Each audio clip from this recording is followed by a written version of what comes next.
Estábamos en Marcos capítulo 11. Bueno, estaba revisando, si no, todo lo que hemos leído se refiere al día 11 del mes. El día 10 es día de reposo y no se narra nada de lo que ya ha hecho Jesús ahí. Todo lo que venimos leyendo anteriormente corresponde al día 11, que es el primer día de la semana, eh, o domingo, que es cuando Jesús entra a Jerusalén. Dice aquí el capítulo 11, versículo 1. Cuando se acercaban a Jerusalén junto a Betfagé y a Betania, frente al monte de los olivos, Jesús envió dos de sus discípulos y les dijo: id a la aldea que está enfrente de vosotros, y luego que entréis en ella, hallaréis un pollino atado en el cual ningún hombre ha montado. Desatadlo y traedlo. Y si alguien os dijere: ¿por qué hacéis esto?, decid que el Señor lo necesita y que luego lo devolverá. Fueron y hallaron el pollino atado fuera de la puerta en el recodo del camino y lo desataron. Y uno de los que estaban allí le dijeron: ¿qué hacéis desatando el pollino? Ellos entonces les dijeron cómo Jesús había mandado, y los dejaron. Y trajeron el pollino a Jesús y echaron sobre él sus mantos, y se sentó sobre él. Ahora, es importante todo esto que se está describiendo acá, porque Jesús está entrando a Jerusalén como rey. Aunque desde nuestra perspectiva, nosotros imaginamos a un rey que entra en un caballo, con pompa y un montón de cosas, pero Jesús entra en un pollino. El asunto es que en Israel los reyes no iban a la guerra en caballos, pero cuando se movilizaban en la ciudad lo hacían eh, en este animal, en un burro. Y parece algo contradictorio, ¿verdad? Pero así es. Jesús entra precisamente como un rey. Aunque, aunque parezca algo extraño y contradictorio a lo que nosotros pensamos o estamos habituados, era lo normal en Israel. Por eso dice acá que pusieron sus mantos sobre el pollino. Y no solamente eso, sino que dice que también muchos tendían sus mantos por el camino, y otros cortaban ramas de los árboles y las tendían por el camino. Y los que iban delante y los que venían detrás daban voces diciendo: Hosana, bendito el que viene en el nombre del Señor. Bendito el reino de nuestro padre David que viene. Hosana en las alturas. Entonces aquí, ¿quién estaba proclamando? Las multitudes estaban proclamando el reino. Pero ¿quiénes están proclamando esto? No los habitantes de Jerusalén, sino los habitantes de Israel que vinieron a Jerusalén, no los que habitaban en Jerusalén. Y entró Jesús en Jerusalén y en el templo, y habiendo mirado alrededor de todas las cosas, como ya anochecía, se fue a Betania con los 12. Entonces aquí entendemos que Jesús, el día 11, eh, hace todo el recorrido desde Galilea hasta Jerusalén. Y termina ese día, y como ya anochecía, se fue a Betania con los 12. ¿Por qué Betania? Es interesante. Betania está fuera de Jerusalén y está cerca de Jerusalén.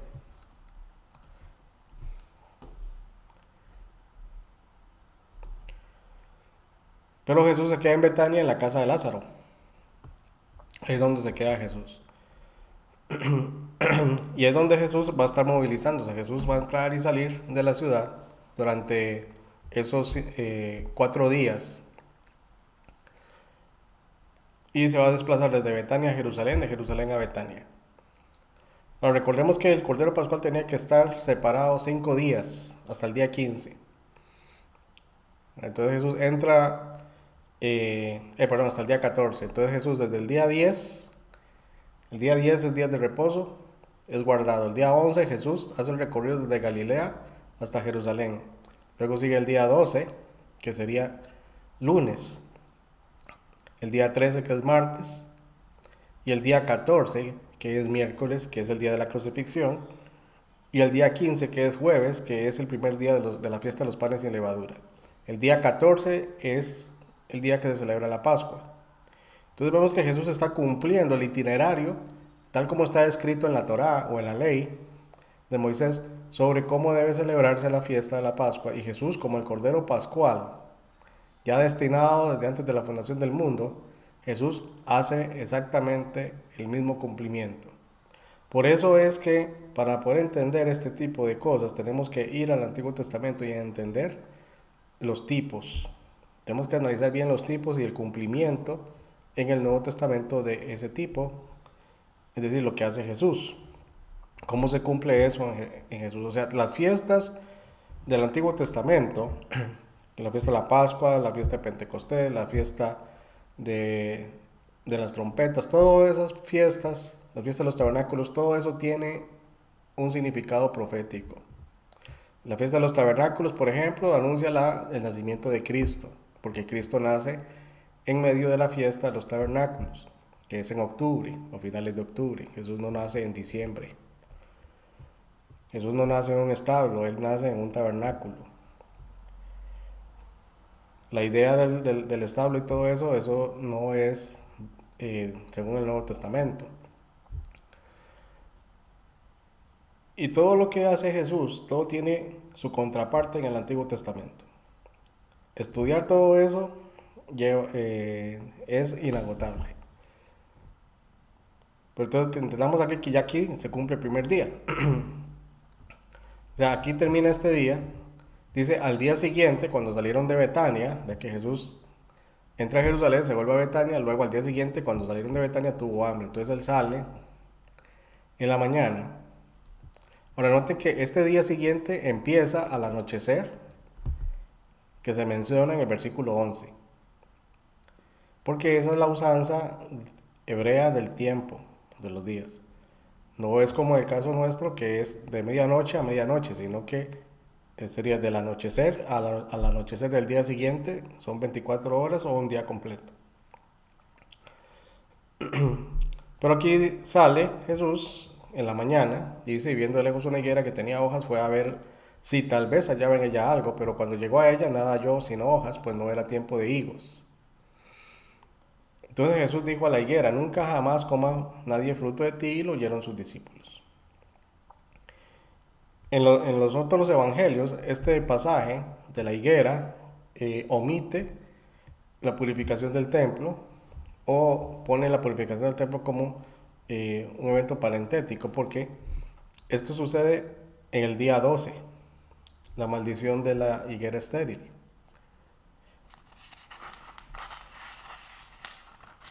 Pero cuando se encuentran con la higuera seca es en el día 13. Y eso lo vamos a ver. Vea que aquí Jesús está saliendo al día siguiente. Pero Marcos está contando los días según la usanza romana, no según la usanza hebrea. Y es algo que es importante también tenerlo presente. Porque vea que él establece el final al anochecer y el comienzo cuando él sale en la mañana. Entonces al día siguiente. Entonces dice, vinieron pues a Jerusalén y entrando Jesús en el templo, comenzó a echar fuera a los que vendían y compraban en el templo, y volcó las mesas de los cambistas y las sillas de los que vendían palomas. Y no consentía que nadie atravesase el templo llevando utensilio alguno, y les enseñaba diciendo, ¿no está escrito, mi casa será llamada casa de oración para todas las naciones? Mas vosotros la habéis hecho cueva de ladrones. Y noten que Jesús declara algo importante, mi casa será llamada casa de oración para todas las naciones. El propósito por el cual Dios levanta a Israel era para que Israel fuera testimonio a las naciones, para que las naciones se convirtieran al Dios verdadero y vinieran al templo en Jerusalén a adorar al Dios verdadero, las naciones convertidas. Pero esto no se cumplió, ni se ha cumplido todavía. Esto se cumplirá en el milenio, cuando el templo del milenio se ha levantado, todas las naciones van a ir a ese templo a adorar. Dice, y lo oyeron los escribas y los principales sacerdotes y buscaban cómo matarle porque le tenían miedo, por cuanto todo el pueblo estaba admirado de su doctrina. Pero al llegar la noche, vea que aquí, al llegar la noche Jesús salió de la ciudad. Entonces sale de la ciudad y vuelve a Betania. Entonces esto es el final del día 12, que es lunes. Aquí al llegar la noche finaliza el día 12 y empieza el día 13. Ahora dice, y pasando por la mañana, día 13, vieron que la higuera se había secado desde las raíces. Y es interesante este milagro, porque, o esta señal, mejor dicho, que creo que es la última señal que hace Jesús antes de ir a la cruz. Eh, la higuera se seca desde las raíces. Bueno, la higuera también representa a Israel y es un simbolismo de la muerte espiritual de la nación de Israel. Jesús viene buscando fruto, pero no encuentra fruto. Israel no está listo para dar el fruto, aunque Israel en apariencia está listo. Pero aquí también tiene otro propósito, que es el que usa Jesús acá. Entonces Pedro, acordándose, le dijo, maestro, mira, la higuera que maldijiste se ha secado. Respondiendo Jesús le dijo, tened fe en Dios. Ahora Jesús está utilizando esta señal porque es la última instrucción que le va a dar Jesús a sus discípulos antes de ir a la cruz. O sea, la última instrucción pública. Porque después Jesús va a dar una instrucción, pero es privada, que es en el aposento alto. Y aquí lo importante de esta señal es ilustrar esto, versículo 22, tened fe en Dios. O sea, la fe en Dios, o la fe de Dios, como se traduce también en algunas otras versiones de la Biblia. Versículo 23, porque es cierto os digo que cualquiera que dijere a este monte, quítate y échate en el mar, y no dudar en su corazón, si no creyere que será hecho lo que dice, lo que digas, le será hecho. Entonces Jesús está utilizando esta señal para ilustrar cómo funciona la fe. La fe en sí misma no tiene poder, pero el hecho de tener fe hace que se produzcan cosas. Porque vea que dice aquí que cualquiera que dijera a este monte, quítate y échate en el mar, y no dudar en su corazón. Entonces, eh, lo primero es lo que se dice, lo que se proclama. Luego, y no dudar en su corazón. Lo que la fe opera de adentro hacia afuera.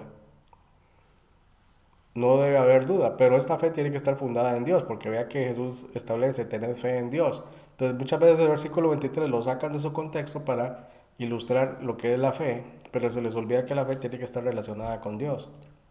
Entonces, la duda entorpece la fe.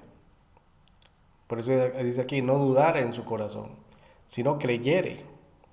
Entonces aquí Jesús hace el contraste, no hay que dudar, hay que creer. Es lo mismo que dice Santiago con respecto a pedir sabiduría, pero dice, pero pida con fe, no dudando nada, porque el que duda es como la onda del mar que es echada de un lugar para otro. Y Santiago establece también el mismo principio, la fe es creerle a Dios y no dudar de que Dios va a actuar, de que Dios va a hacer. ¿Cómo va a hacer? No sabemos.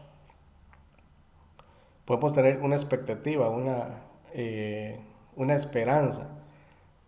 Pero lo que sí tenemos que tener claro es que Dios siempre honra la fe. Por eso no tenemos que fundar nuestra fe en Dios, tenemos que fundar nuestra fe en su palabra y no dudar de lo que Dios ha dicho. Pero vea lo que dice, lo que diga le será hecho. Entonces vea que el verbo está en forma pasiva, le será hecho. O sea, la fe en sí misma no hace nada, es Dios quien hace, pero hace conforme a la fe. Por tanto os digo que todo lo que pidiereis orando, creed que lo recibiréis y os vendrá. Ahora hay que entender aquí esto que dice, todo lo que pidiereis orando es absoluto por lo relativo, es un hebraísmo. Aquí no está hablando que todo, lo que absolutamente todo pidamos, eh, Dios lo va a conceder o Dios lo va a dar.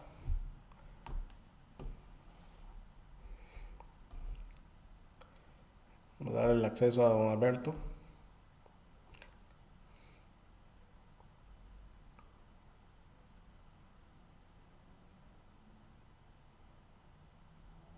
Okay.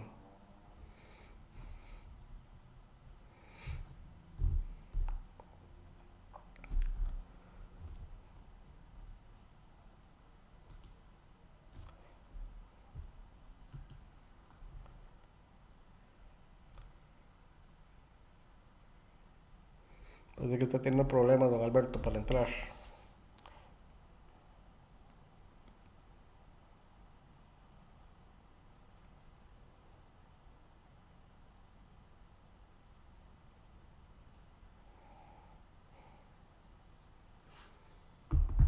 Ok.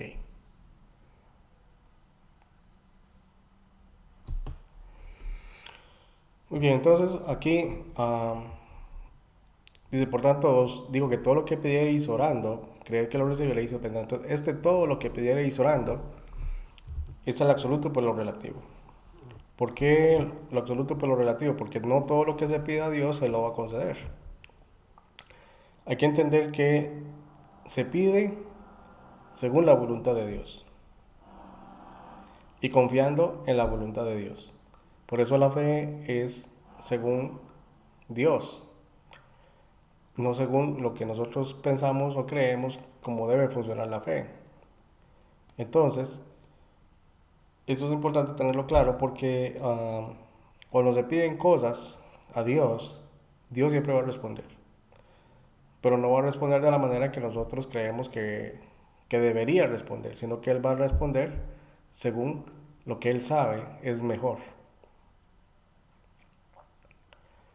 Pero aquí la clave es que todo lo que pidamos a Dios, confiando en Dios, creyendo que será recibido, será dado. O sea, hay una respuesta de Dios. Siempre va a haber una respuesta de Dios. Pero Dios espera que esa fe se manifieste. De hecho, si le pedimos a Dios es porque tenemos fe en Dios. Tenemos fe en que Él escucha nuestras oraciones. Y también hay que tomar en cuenta aquellos aspectos que entorpecen la oración, porque dice, porque si vosotros, y cuando estáis orando, perdonad si tenéis algo contra alguno, para que también vuestro Padre que está en los cielos os perdone a vosotros vuestras ofensas. Si no estamos con una buena relación con el prójimo, nuestras oraciones son inefectivas. Tenemos que ponernos a cuenta en nuestra vida si hay algún problema con alguna persona. Dice, porque si vosotros no perdonáis, tampoco vuestro Padre que está en los cielos os perdonará vuestras ofensas. O sea, aquí implica perdonar. Nosotros tenemos que perdonar. Si hay alguien nos está agraviando por algún motivo, tenemos que perdonar. Para que haya libertad en cuanto a la fe, para que la fe pueda fluir. Entonces vea que dice, volvieron entonces a Jerusalén. Entonces ellos salen de Betania, estamos en el día 13, eh, salen de Betania, pasan por donde la higuera estaba seca, y luego entra a Jerusalén de nuevo. Y andando él por el templo, vinieron a él los principales sacerdotes, los escribas y los ancianos. Aquí hay algo importante porque el cordero de la Pascua tenía que ser examinado durante esos primeros 5 días. Aquí Jesús está siendo examinado como el cordero. Vea que los principales sacerdotes, los fariseos, los saduceos, Pilato, todos ellos están examinando, están eh, viendo si esta persona, Jesucristo, realmente es íntegro, realmente cumple. Y Jesús pasa todas las pruebas. Y le dijeron, ¿con qué autoridad haces estas cosas? ¿Y quién te dio autoridad para hacer estas cosas? ¿Cuál autoridad se refiere? La autoridad de lo que hizo el día anterior, de echar todo el mundo a patadas del templo. Esa autoridad se refiere. Porque hay una cosa, que los principales sacerdotes, aunque no lo admitieran, ellos sí reconocían a Jesús como profeta, pero nunca lo reconocieron como Mesías. Reconocieron a Jesús como rabí, o sea, como maestro de Israel, como profeta, pero nunca lo reconocieron como verdadero Mesías. Luego, como son unos hipócritas, luego niegan a Cristo como profeta y lo difaman. Jesús respondiendo les dijo, os haré yo también una pregunta y respondedme, os diré con qué autoridad hago estas cosas. ¿El bautismo de Juan era del cielo o de los hombres? Entonces a Jesús aquí le es les devuelve la pregunta, porque aquí lo que entra es una discusión de, de razonamiento, y Jesús les plantea otro problema, porque al ser ellos estudiosos de la ley, lo que ellos querían era tratar de desautorizar a Jesús, porque le preguntan, ¿con qué autoridad? Ahora, si su autoridad era de Dios, entonces está correcto lo que Jesús hizo, pero si su autoridad no era de Dios, sino de los hombres, entonces ellos podían perfectamente acusarle a Jesús de haber causado un desorden, y eso hubiera sido motivo de castigo. Pero Jesús, conociendo la astucia de ellos, Jesús les dice, entonces, el bautismo de Juan, ¿era del cielo o de los hombres? Ellos discutían entre sí diciendo, si decimos del cielo, dirá, ¿por qué pues no le creíste? Vea que con esto, ellos mismos están echando juicio sobre ellos mismos, porque ellos están diciendo, si decimos del cielo, dirá, pues, ¿por qué no le creísteis? Con lo cual estarían reconociendo que el bautismo de Juan era válido. Y si decimos de los hombres, aquí pone puntos suspensivos, Marcos. O sea, si dice de los hombres, todos están negando que el bautismo de Juan era de Dios. Pero temían al pueblo, pues todos tenían a Juan como un verdadero profeta. Entonces, ellos tenían que guardar la apariencia. Así que respondiendo dijeron a Jesús, no sabemos. Entonces Jesús les dijo, tampoco yo os digo con qué autoridad hago estas cosas. Y Jesús los pone en jaque. Él no está obligado a responderles. Recordemos que estamos en el día 13.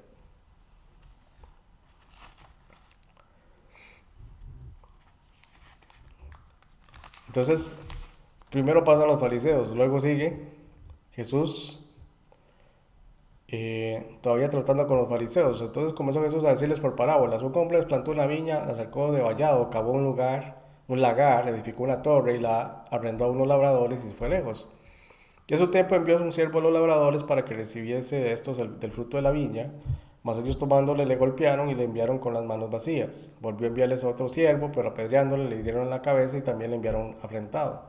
Volvió a enviar a otro y a este mataron, y a otros muchos, golpeando a unos y matando a otros. Por último, teniendo aún un hijo suyo, amado, lo envió también a ellos diciendo, tendrán respeto a mi hijo. Mas aquellos labradores dijeron entre sí, este es el heredero, venid, matémosle y la heredad será nuestra. Y tomándole le mataron y le echaron fuera de la viña. ¿Qué pues hará el señor de la viña? Vendrá y destruirá a los labradores y dará su viña a otros. Ni aún esta escritura habéis leído. La piedra que desecharon los edificadores ha venido a ser cabeza del ángulo. Y el Señor ha hecho esto y es cosa maravillosa a nuestros ojos.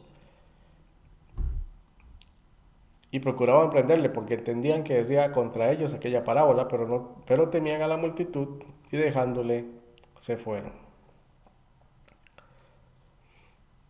Y luego vienen los fariseos. Primero eran los sumos sacerdotes, ahora son los fariseos los que vienen a examinar a Jesús. Y también los herodianos. Dice, para que les sorprendiera, dice, y le enviaron algunos de los fariseos y los herodianos para que les sorprendieran en alguna palabra. Vea que ellos estaban tratando de ver cómo hacían caer a Jesús con sus propias palabras, pero en ninguno de los casos lo lograron. Viniendo a ellos le dijeron, maestro, sabemos que eres hombre veraz y que no te cuidas de nadie, porque no mira la apariencia de los hombres, sino que con verdad enseñas el camino de Dios. ¿Es lícito dar tributo a César o no? ¿Daremos o no daremos? Y noten el tipo de pregunta que le estaba haciendo a Jesús, porque si Jesús hubiera negado dar el tributo a César, entonces estaría constituyendo enemigo de Roma. Y por lo tanto tendría que ser procesado por los romanos como incitador contra Roma. Dice, ¿daremos o no daremos? Mas él, percibiendo la hipocresía de ellos, les dijo, ¿por qué me tentáis? Traedme la moneda para que la vea. Ellos se la trajeron y les dijo, ¿de quién es esta imagen y la inscripción? Ellos le dijeron, de César. Respondiendo Jesús les dijo, dad a César lo que es de César y a Dios lo que es de Dios. Punto. Y se maravillaron de él. O sea, no había nada más que decir. Jesús dijo, ya, denle a César lo que es del César y a Dios lo que es de Dios, lo que corresponde a cada uno.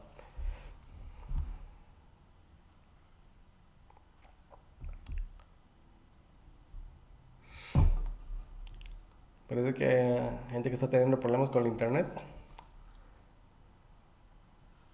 Okay.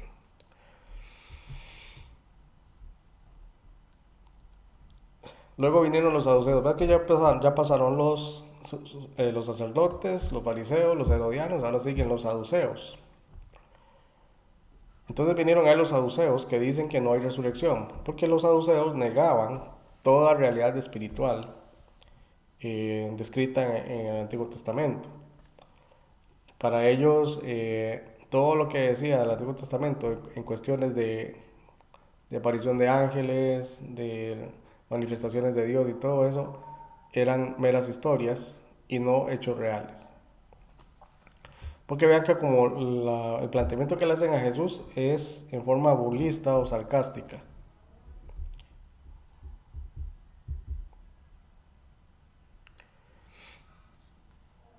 Dice, maestro, Moisés nos escribió que si el hermano de alguno muriere y dejare esposa, pero no dejare hijos, que su hermano se case con ella y levante descendencia a su hermano.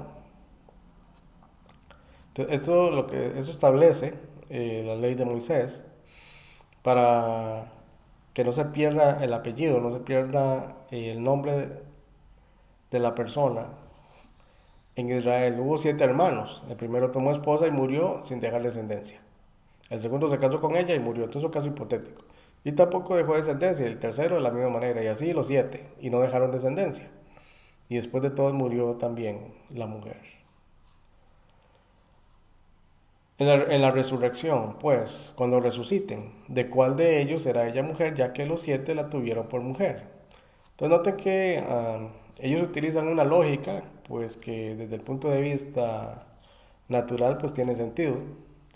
Pero ellos están presuponiendo un error, y es que en la resurrección van a resucitar con los mismos cuerpos que ya tenían previamente. Pero Jesús les dice, en verso 24, entonces respondiendo Jesús les dijo, no erráis por esto porque ignoráis las escrituras y el poder de Dios. Entonces, es importante esto. ¿En qué está el error de los saduceos? En dos cosas. Ignoran las escrituras. Vea que ellos están usando las escrituras, pero Jesús les dice que las ignoran. Efectivamente, ellos no conocen bien las escrituras. Y eso es lo que vemos incluso el día de hoy de gente que cita la escritura, pero la cita mal o la usa mal. Acomoda la Biblia según sus intereses y no lo que dice la Biblia realmente. Pero ellos ignoraban las escrituras y también el poder de Dios, porque ellos están negando toda manifestación sobrenatural de Dios. Verso 25, entonces a Jesús aquí, Jesús les aclara, porque cuando resuciten de los muertos, ni se casarán ni se darán en casamiento, sino serán como los ángeles que están en los cielos. No dice que serán ángeles, sino que serán como los ángeles que están en los cielos. Ningún ser humano que muere en Cristo se convierte en ángel. El ser humano sigue siendo un ser humano incluso después de que parte de este mundo. El alma humana sigue siendo la misma alma. El espíritu humano sigue siendo el mismo espíritu humano. Pero en la resurrección sí hay un cambio en la naturaleza humana, porque va a ser una naturaleza glorificada. Dice, si no serán como los ángeles que están en los cielos, o sea que van a resucitar con una naturaleza espiritual. Si no serán como los ángeles, o sea, semejantes a los ángeles, pero no iguales a los ángeles. La naturaleza angelical o la naturaleza de los ángeles es totalmente diferente a la naturaleza que tienen los seres humanos en el cielo con su cuerpo celestial o su cuerpo glorificado. Aunque en términos generales es de una naturaleza espiritual, son seres totalmente diferentes. No estamos hablando de los mismos seres. De la misma manera que en la tierra existen diferentes seres cuya naturaleza es diferente, pero sin embargo todos son de la tierra, son terrenales. En el cielo es igual, hay diferentes seres en el cielo, pero aunque todos comparten una naturaleza espiritual, hay diferencias. Por eso Pablo en 1 Corintios habla del cuerpo espiritual y del cuerpo celestial. Son cosas diferentes.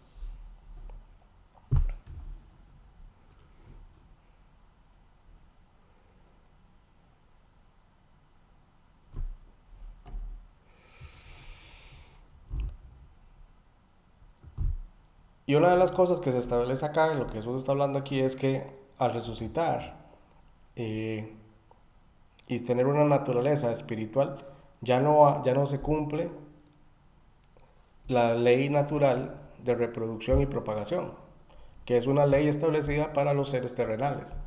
La ley de la reproducción y propagación ya no se aplica para los seres celestiales o los seres espirituales. O sea, para los seres humanos, hombres y mujeres, cuando resuciten van a resucitar con una naturaleza glorificada, pero su identidad como hombre y como mujer seguirá igual. La única diferencia es que estarán perfeccionados. Y ya el tipo de relación que haya entre hombres y mujeres glorificados ya no es igual a como se da en la tierra. Es una relación totalmente diferente y a lo que está indicando acá Jesús dice que ni se casarán ni se darán en casamiento. Porque ya no va a haber activación de la ley de reproducción y propagación. Por lo tanto, no hay actividad sexual en la naturaleza glorificada. Pero respecto a los muertos, a que los muertos resucitan, y a que Jesús destruye la filosofía y la teología de estos ignorantes, dice, no habéis leído en el libro de Moisés, o sea, la Torá, cómo le habló Dios en la zarza, diciendo, yo soy el Dios de Abraham, el Dios de Isaac y el Dios de Jacob. Dios no es Dios de muertos, sino de vivos. O sea, que Jesús está afirmando aquí que Abraham, Isaac y Jacob están vivos. Ellos no están muertos. Dice, Dios no es Dios de muertos, sino de vivos. Así que vosotros mucho erráis. Entonces aquí interviene uno de los escribas, que era un fariseo, dice que los había oído disputar y sabía que les había respondido bien. Le preguntó, ¿cuál es el primer mandamiento de todos? Y ese todavía es un poco más astuto, porque este usa la ley. Quiere probar a Jesús en cuanto a su conocimiento sobre los mandamientos. Jesús le respondió, el primer mandamiento de todos es, y esto es una lección básica que todo judío tiene que saber. Oye Israel, el Señor nuestro Dios, el Señor uno es, el Shema. Todo judío tiene que conocerlo. Primero, la unicidad de Dios. El Señor nuestro Dios, el Señor uno es. Jehová nuestro Elohim, Jehová uno es. Y amarás a Jehová tu Dios con todo tu corazón, o al Señor tu Dios con todo tu corazón, y con toda tu alma, y con toda tu mente, y con todas tus fuerzas. Este es el principal mandamiento, o el primer mandamiento. Y amarás al Señor tu Dios, o amarás a Jehová tu Elohim, con todo tu corazón, con toda tu alma, con toda tu mente. Qué interesante que Jesús no dice con todo su espíritu. Llama la atención eso, pero el espíritu está en el corazón. Con todo tu corazón, con toda tu alma y con toda tu mente. El alma está en el corazón, la mente está en el alma, el corazón contiene el alma y contiene al espíritu. O sea, el ser, la esencia del ser humano, el ser del ser humano radican en su corazón. Dice, y con todas tus fuerzas. O sea, las fuerzas psíquicas y las fuerzas físicas. O sea, con todo el ser. O sea, hay que amar a Dios con todo el ser. No queda nada por fuera. Este es este es el principal mandamiento. Y el segundo es semejante. Amarás a tu prójimo como a ti mismo. Entonces aquí encontramos tres cosas. Uno, amar a Dios, amar a nuestro prójimo y amarnos a nosotros mismos. Entonces se ama en tres niveles. Amarnos a nosotros mismos. El nivel más bajo. O el primero, desde el punto de vista humano. Amarnos a nosotros mismos. Tenemos que tener una identidad sana como ser humano. Si no tenemos una identidad sana como ser humano, no podemos amar a nuestro prójimo. Si tenemos en nuestra alma heridas albergamos odio, albergamos rechazo, albergamos resentimiento, no podemos amar a otra persona teniendo un alma herida, un alma dañada. Para poder amar tenemos que primero amarnos a nosotros mismos, conocernos a nosotros mismos. El esposo no puede tratar bien a su esposa si él no se quiere a sí mismo. Tiene que quererse a sí mismo para que pueda abundar en amor para otros. Si su alma está herida, no puede abundar en amor. Hay un fallo. Está renqueando como persona. Luego dice, siguiente nivel, amar al prójimo. Ahora nos amamos al prójimo y tenemos que amar a Dios. Pero note que Jesús, el orden que él establece es amar a Dios, amar al prójimo y amarse a uno mismo. Ese es el orden establecido por Cristo. Si amamos a Dios, Él sana nuestra alma para que nos podamos amar a nosotros mismos y poder amar a nuestro prójimo. Y evidentemente también amar a Dios. Si amamos a Dios, obtenemos abundancia para dar a otros. Entonces el escriba le dijo, bien maestro, verdad has dicho, que uno es Dios. O sea, no está negando la unicidad de Dios y no hay otro fuera de Él. Y al amarle con todo el corazón, con todo el entendimiento, con todo el alma y con todas las fuerzas, y amar al prójimo como uno mismo, es más que todos los holocaustos y sacrificios. Jesús entonces, viendo que había respondido sabiamente, le dijo, no estás lejos del reino de Dios, y ya ninguno osaba preguntarle. Entonces Jesús al final elogia a este escriba, porque él está interpretando correctamente estos dos mandamientos. Y por eso le dice, no estás lejos del reino de Dios. Entonces ahora ya Jesús se cansa que le estén preguntando, ahora él pregunta. Enseñando Jesús en el templo decía, ¿cómo dicen los escribas que el Cristo es hijo de David? O sea, el Mesías. Porque todos los fariseos, los saduceos, los escribas, todos sabían que el Cristo o el Mesías era descendiente de David, según lo que está profetizado en el Antiguo Testamento. Y aquí Jesús cita uno de los salmos, porque el mismo David dijo por el Espíritu Santo. Noten que aquí Jesús está hablándole a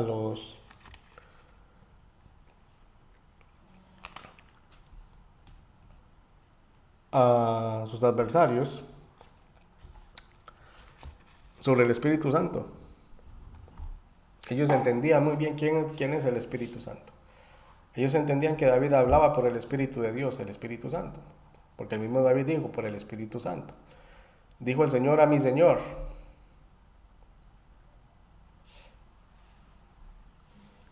¿Qué es lo que hizo? Siéntate a mi diestra, hasta que ponga a tus enemigos por estrado de tus pies. Ahora, David mismo le llama Señor. Y vean aquí la pregunta que hace Jesús. Nosotros sabemos la respuesta. La respuesta que ellos no pudieron dar, nosotros sí la conocemos. David mismo le llama Señor. ¿A quién? A su hijo. ¿Cómo pues es su hijo? Y gran multitud del pueblo le oía de buena gana. O sea, le oía, pero no mejor ni le respondían, ni le decían nada. Para no meterse en problemas. Creo que es Mateo, que dice que dejaron de entonces ya de preguntarle más.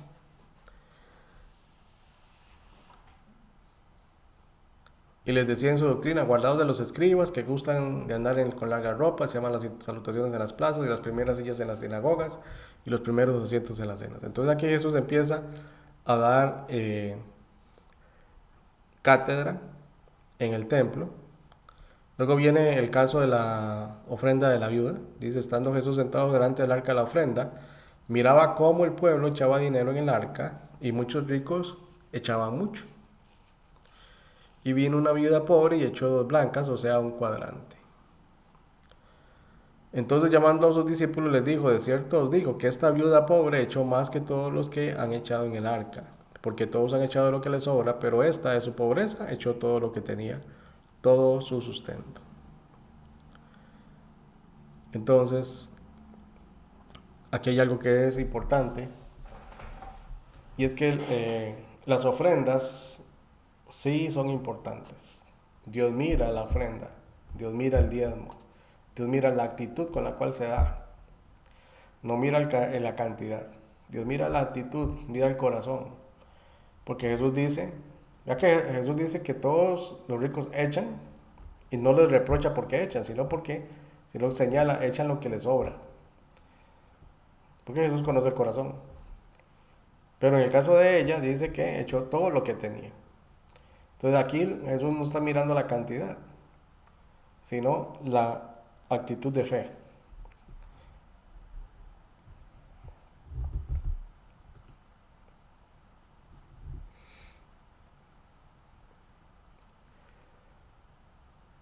Entonces noten aquí que ya estamos en el día 13 y ya se acaba el día 13. O se va a empezar a acabar. Aquí Jesús sale del templo. Saliendo Jesús del templo le dijo a uno de sus discípulos, maestro, y le dijo a uno de sus discípulos, maestro, mira qué piedras y qué edificios. Jesús respondiendo le dijo, ¿ves estos grandes edificios? No quedará piedra sobre piedra que no sea derribada. Y aquí Jesús está profetizando la destrucción del templo que va a ocurrir 40 años después por Tito Vespasiano, que iba a destruir el templo de Jerusalén en el año 70 después de Cristo. Y aquí Jesús va a explicar todo lo que tiene que ver con la segunda venida de Él, segunda venida visible, y con la gran tribulación. Que eso no lo vamos a estudiar acá ahorita.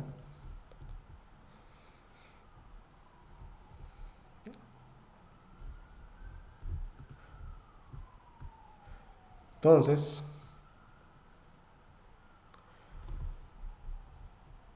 Jesús da ese discurso en el Monte de los Olivos. Y ya no aquí Marcos no describe el momento que sale o se va a Betania, pero ya Jesús sale de Jerusalén, se va al Monte de los Olivos, y del Monte de los Olivos a Betania era rápido llegar. Y note que ya es el día 13 y vea que dice 2 días después era la Pascua.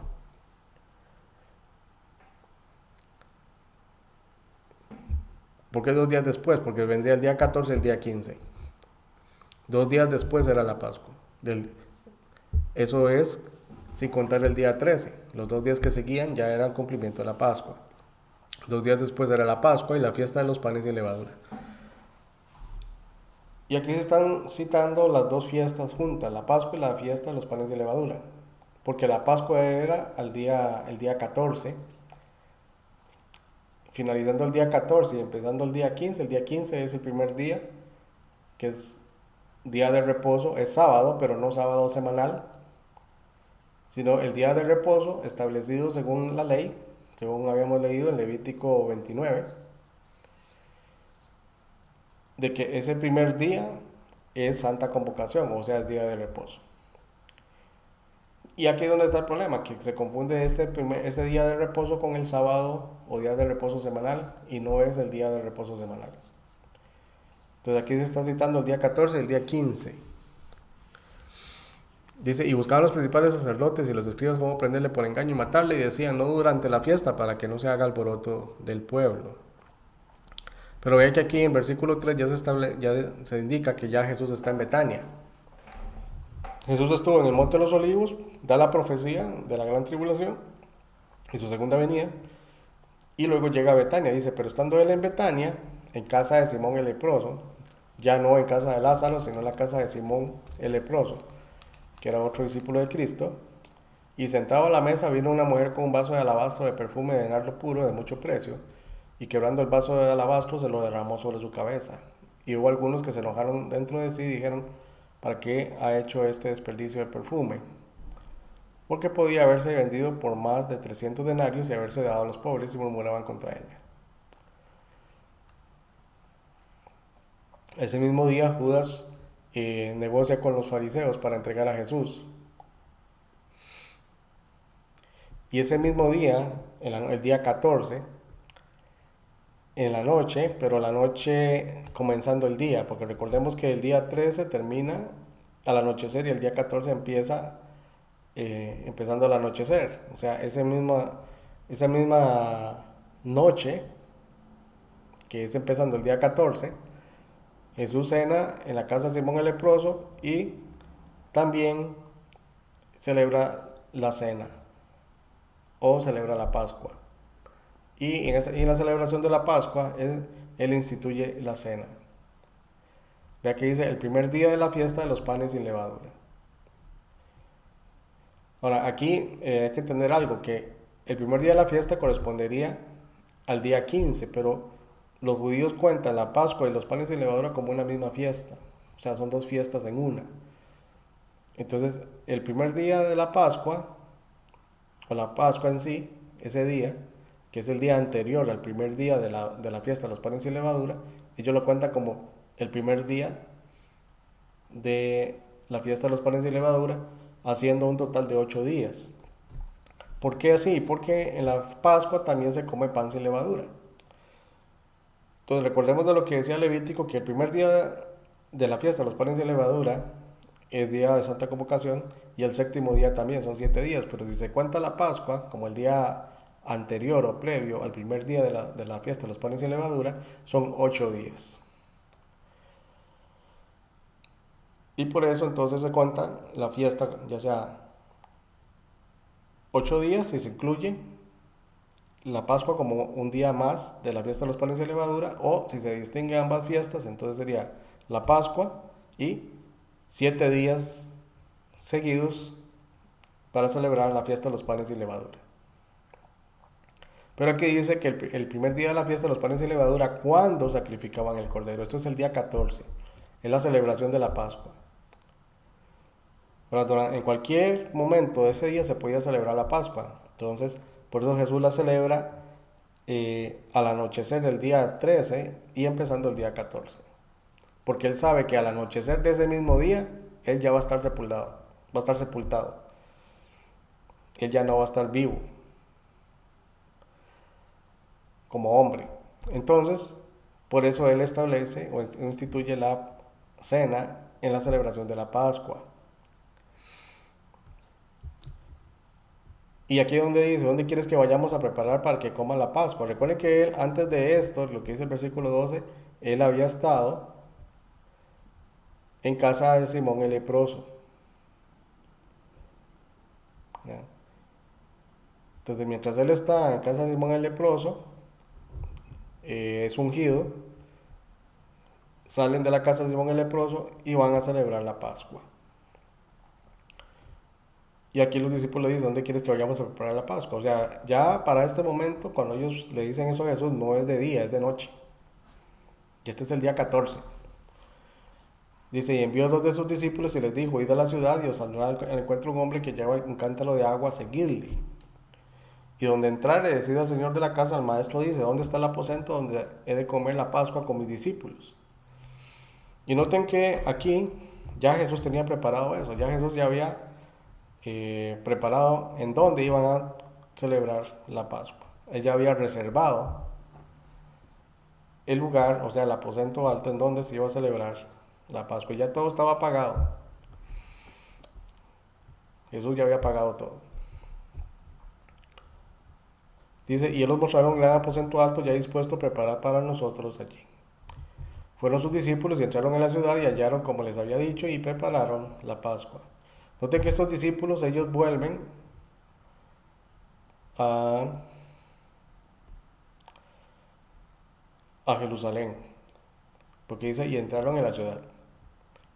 Pero recuerde que Jesús estaba en casa de Simón el leproso. Dice, cuando llegó la noche vino él con los 12. Cuando se sentaron a la mesa, mientras comían, dijo Jesús, de cierto os digo que uno de vosotros que come conmigo me va a entregar. Entonces ellos comenzaron a entristecerse y decirle uno por uno, seré yo, y el otro, seré yo. Él respondiendo les dijo, es uno de los 12, el que moja pan conmigo en el plato.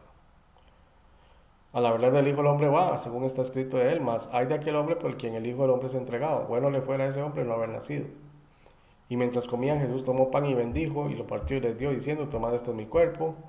Tomando la copa y habiendo dado gracias les dio, y bebieron de ella todos. Aquí está estableciendo Jesús la cena del Señor o la señal del nuevo pacto. Y les dijo, esto es mi sangre del nuevo pacto, que por muchos es derramada.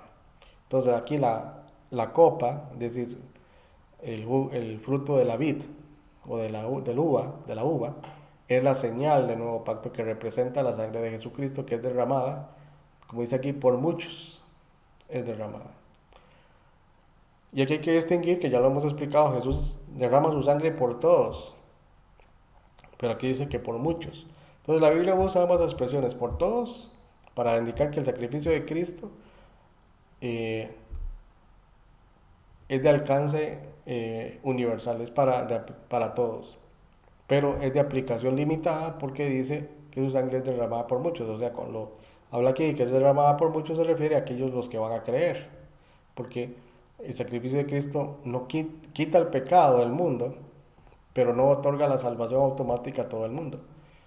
Para recibir los beneficios de el sacrificio de la sangre de Jesucristo, el derramamiento de la sangre, tenemos que acercarnos a Cristo por fe.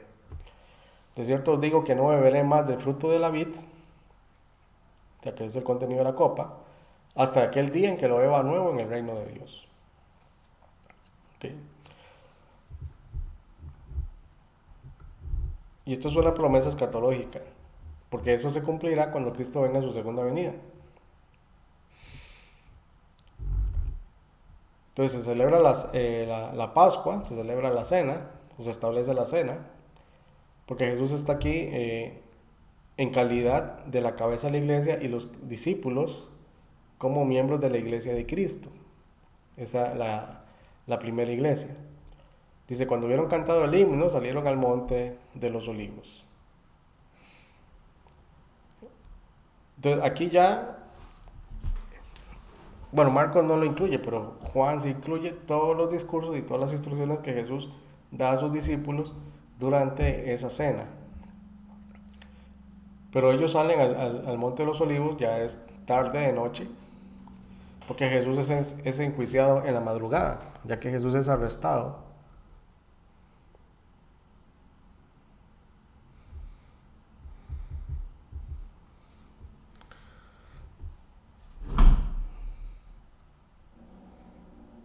Okay. Jesús es arrestado y en esa misma noche.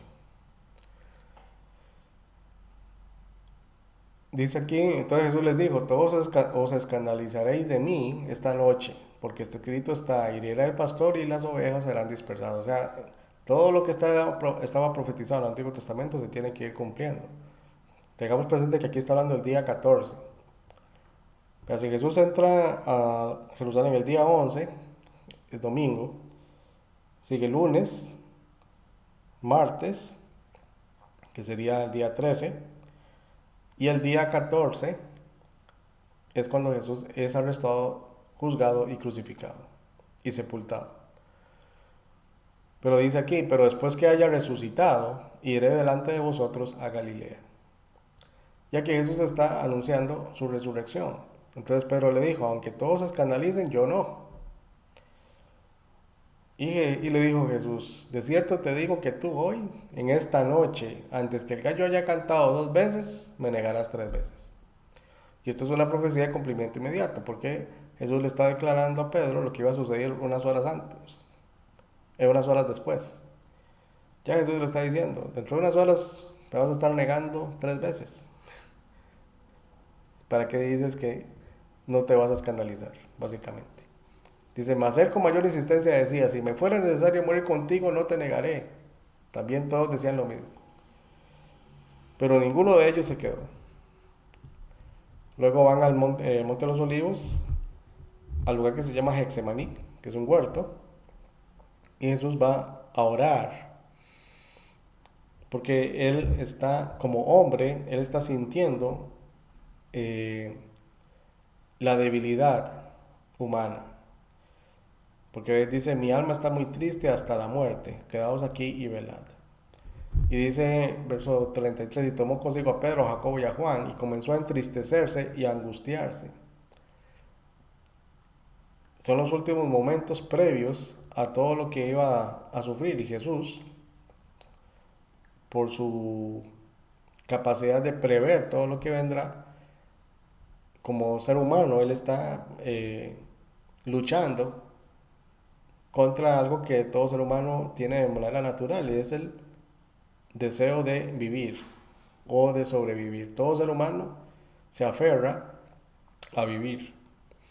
Por eso nadie quiere morir, porque hay un eh, sentido de supervivencia en el ser humano, o de preservación, autopreservación.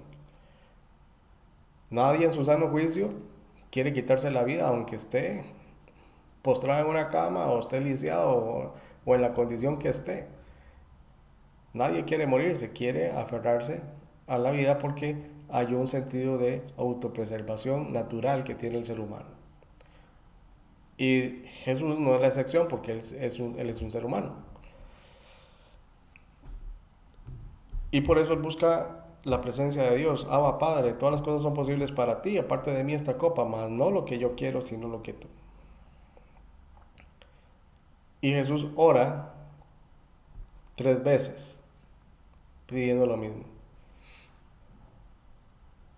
Pero Jesús es fortalecido gracias a la oración que él hace. Creo que es en Lucas donde se narra que un ángel fue enviado para fortalecerlo. Porque alguien se preguntará, bueno, pero si Cristo es Dios, ¿por qué está angustiado? ¿Por qué está sufriendo? Porque Él es hombre también, no es solamente Dios. Ahora recordemos que Él está en su condición de siervo. Él está eh, viviendo y experimentando su existencia no como el verbo preencarnado, sino como el verbo encarnado. Entonces esa naturaleza humana va a reaccionar, porque es la naturaleza humana. Así que él como hombre, él está angustiado ante la expectativa de la muerte. Pero él tiene que mantenerse vivo antes de llegar a la cruz, porque vea que dice que él está angustiado, mi alma está muy triste hasta la muerte. O sea, Jesús estaba eh, experimentando una gran tensión que le podría haber provocado la muerte, una muerte prematura. Pero ya el versículo 41 ya le está fortalecido, ya le dice a ellos, dormid ya y descansad, basta, la hora ha venido. O sea, ya no hay vuelta atrás, aquí ya se viene lo que tiene que venir. He aquí el Hijo del Hombre es entregado en manos de sus pecadores. Levantados, vamos, he aquí, se acerca el que me entrega. Está hablando de Judas. Entonces aquí en versículo 43 vino Judas, ya que todavía estamos en la noche del día 14, desde el anochecer del día 13, empezando el día 14, toda esa noche hasta la madrugada. Y dice, y con él mucha gente con espadas y palos, de parte de los principales sacerdotes y de los escribas y de los ancianos. Dice, y el que le entregaba les había dado señal diciendo, al que yo besare, ese es prenderle y llevarle con seguridad. Entonces, Judas le entrega con un beso. Pero aquí dice, verso 48, y respondiendo Jesús les dijo, como contra un ladrón habéis salido con espadas y con palos para prenderme. Y es interesante porque ellos venían, y sin embargo a Jesús antes de este momento nadie le había podido poner un dedo encima para hacerle daño. Pero aquí en este momento Jesús es aprendido. ¿Por qué? Porque ya se había dado la autorización de parte de Dios para que se cumpliera todo lo que tiene que cumplirse con respecto a la muerte de Cristo. Dice, cada día estaba con vosotros enseñando en el templo y no me prendisteis, pero es así para que se cumplan las escrituras. Entonces todos los discípulos, dejándole, huyeron, incluyendo a Pedro. Pero cierto joven le seguía, cubierto el cuerpo con una sábana, y le prendieron. Mas él, dejando la sábana, huyó desnudo. Trajeron pues a Jesús al sumo sacerdote y se reunieron todos los principales sacerdotes y los ancianos y los escribas. Entonces aquí es interesante porque este juicio, que es un juicio ilegal, por eso lo hacen en la madrugada, no lo hacen en el día, eh, lo traen delante del sumo sacerdote, los sacerdotes, los ancianos y los escribas. Dice, y Pedro le siguió de lejos hasta dentro del patio del sumo sacerdote y estaba sentado con los alguaciles calentándose al fuego. En el Evangelio de Juan se indica que Pedro va con Juan, pero Juan sí entra a la casa del sumo sacerdote, que creo es la casa de Caifás, porque era conocido, pero al parecer la familia de Juan era una familia bastante acomodada y que se relacionaba con gente importante, pero Pedro tenía que quedarse afuera. Por eso dice aquí que y estaba sentado con los alguaciles calentándose al fuego, porque es de madrugada, hace frío. Y los principales sacerdotes y todo el concilio buscaban testimonio contra Jesús para entregarle a la muerte, pero no lo hallaban. Porque muchos decían falso testimonio contra él, mas sus testimonios no concordaban. Entonces levantándose unos dieron falso testimonio contra él diciendo, nosotros le hemos oído decir, yo derribaré este templo hecho a mano y en 3 días edificaré otro hecho sin mano. Eso no fueron las palabras de Jesús. Jesús dijo, el destruir de este templo y en 3 días lo reedificaré. Está hablando de su propio cuerpo, él no está refiriéndose al templo, el edificio que existía en aquel entonces. Dice, pero ni aún así concordaban en el testimonio, o sea, había contradicción en los testimonios. Entonces el sumo sacerdote levantándose en medio preguntó a Jesús diciendo, no respondes nada, ¿qué testifican estos contra ti? Mas él callaba y nada respondía. El sumo sacerdote le volvió a preguntar y le dijo, ¿eres tú el Cristo, el Hijo del bendito? Y Jesús le dijo, yo soy. Ok, el versículo 61 eh, tiene algo importante, porque aquí el sumo sacerdote interroga a Jesús y es hasta ese momento que Jesús responde, porque hasta ese momento Jesús no había dicho nada.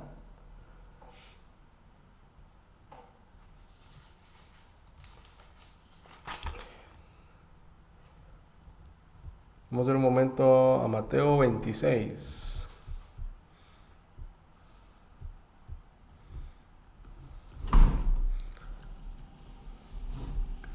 Para ver el pasaje paralelo.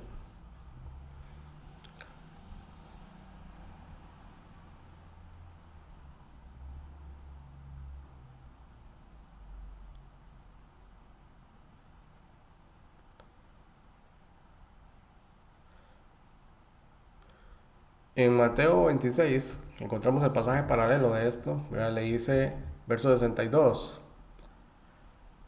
Y levantándose el sumo sacerdote le dijo, no respondes nada, ¿qué testifican estos contra ti? Mas Jesús callaba. Entonces el sumo sacerdote le dijo, te conjuro por el Dios viviente que nos digas si eres tú el Cristo, el Hijo de Dios. Jesús le dijo, tú lo has dicho, y además os digo que desde ahora veréis al Hijo del Hombre sentado a la diestra del poder de Dios y viniendo en las nubes del cielo. Y hasta ese momento Jesús habla por una sencilla razón. El sumo sacerdote está tratando a Jesús como un endemoniado. Ah, en más de una ocasión a Jesús lo habían tildado de que tenía demonio. Por eso cuando el sumo sacerdote le dice, te conjuro por el Dios viviente. O sea, él está ordenando en el nombre de Dios, porque supongo que él está interpretando, entendiendo que él está endemoniado. Y él le dice que nos digas si eres tú el Cristo, el Hijo de Dios. Entonces, él lo está tomando precisamente como un hombre que tiene demonio. Y estas palabras que Jesús dice que son la verdad, y Jesús responde precisamente porque él está siendo invocado al nombre de Dios. O sea, recordemos que Jesús es siervo. Jesús es el Hijo de Dios, Jesús es Dios encarnado. Pero recordemos que él está sujeto a Dios. Ahora, el sumo sacerdote no tiene ninguna autoridad o poder sobre Jesús. Pero Jesús responde porque es invocado el nombre de Dios, o sea, del Padre. Y él da la respuesta. Entonces el sumo sacerdote rasgó sus vestiduras diciendo, ha blasfemado. ¿Qué más necesidad tenemos de testigos? De aquí ahora mismo habéis oído su blasfemia. Entonces, ese es el argumento que necesitaban para condenar a Jesús. Jesús dice la verdad de que Él es el Hijo de Dios. Porque esa fue la pregunta, ¿eres tú el Cristo, el Hijo de Dios? Vea que ellos tenían entendimiento que el Cristo, el Mesías, iba a ser Hijo de Dios. Y Jesús le dice, precisamente, desde ahora veréis al Hijo del Hombre, que es otro título mesiánico, sentado a la diestra del poder de Dios y viniendo en las nubes del cielo. Entonces, Él se está poniendo al mismo nivel de Dios. Y por eso el sumo sacerdote declara que Él ha blasfemado. Entonces Jesús dice la verdad y es condenado por decir quién es él verdaderamente, que él es el Mesías. O sea, las autoridades rechazan al Mesías. ¿Qué os parece? Y respondiendo ellos dijeron, es reo de muerte, porque eso es lo que establece la ley. Entonces le escupieron en el rostro y le dieron de puñetazos y otros le abofeteaban, diciendo, profetízanos, Cristo, ¿quién es el que te golpeó? Entonces se burlaban de Jesús, dando a entender que no lo estaban reconociendo como Mesías. Luego sigue la negación de Pedro, que eso ya lo conocemos.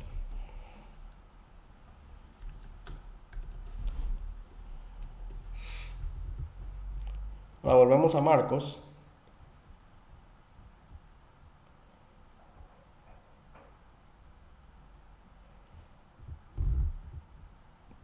Cuando el sumo sacerdote le dice, ¿eres tú el Cristo, el Hijo del bendito, o el Hijo de Dios?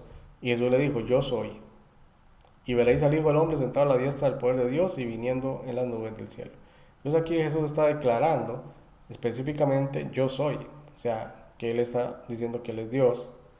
Entonces el sumo sacerdote, rasgando su vestidura, cosa que no tenía que hacer por ser el sumo sacerdote, ¿qué más necesidad tenemos de testigos? Entonces, según la ley, si el sumo sacerdote rasgaba su vestidura, tenía que morir, pero el sumo sacerdote no murió, porque el que estaba fungiendo como sumo sacerdote era Jesucristo, aunque ellos no lo sabían. Dice, habéis oído la blasfemia, ¿qué os parece? Y todos ellos le condenaron, declarándole ser digno de muerte. Y algunos comenzaron a escupirle y a cubrirle el rostro y a darle puñetazos y a decirle, profetiza. Y los alguaciles le daban de bofetadas. Okay. Bueno, he sido muy detallista con esto porque quiero que quede claro el orden de los eventos. Entonces aquí estamos, recordemos que este es el día 14, la madrugada del día 14, y todo este juicio se está dando antes del amanecer. Ya al amanecer temprano es que Jesús es llevado ante Pilato. Y luego ahí se van a suceder todos los eventos que van a llevar a la crucifixión de Jesucristo, que se da el día 14. De acuerdo a las indicaciones dadas en el Antiguo Testamento, el Cordero de la Pascua tenía que ser sacrificado entre las dos tardes. O sea, entre la tarde del día 14 y la tarde del día 15. Pero la tarde del día es desde el anochecer del día anterior hasta el amanecer de ese día. Esa es la tarde, porque el judío cuenta la tarde y la mañana. La tarde es el periodo de oscuridad y la mañana es el día en sí, o sea, el periodo de luz. Entonces, entre las dos tardes sería entre la tarde del día 14 y la tarde del día 15. Jesús es crucificado exactamente a la misma hora en que el cordero de la Pascua está siendo preparado, está siendo sacrificado. Y Jesús muere en la tarde del día 14 a las 3 de la tarde, que es la hora en que el sumo sacerdote declara consumado es, porque ha presentado el cordero de la Pascua. Pero Jesús es el verdadero sumo sacerdote, por eso él proclama consumado es. Bueno, aquí lo estoy resumiendo un poco, vamos a continuar la próxima semana. No sé si hay algún comentario.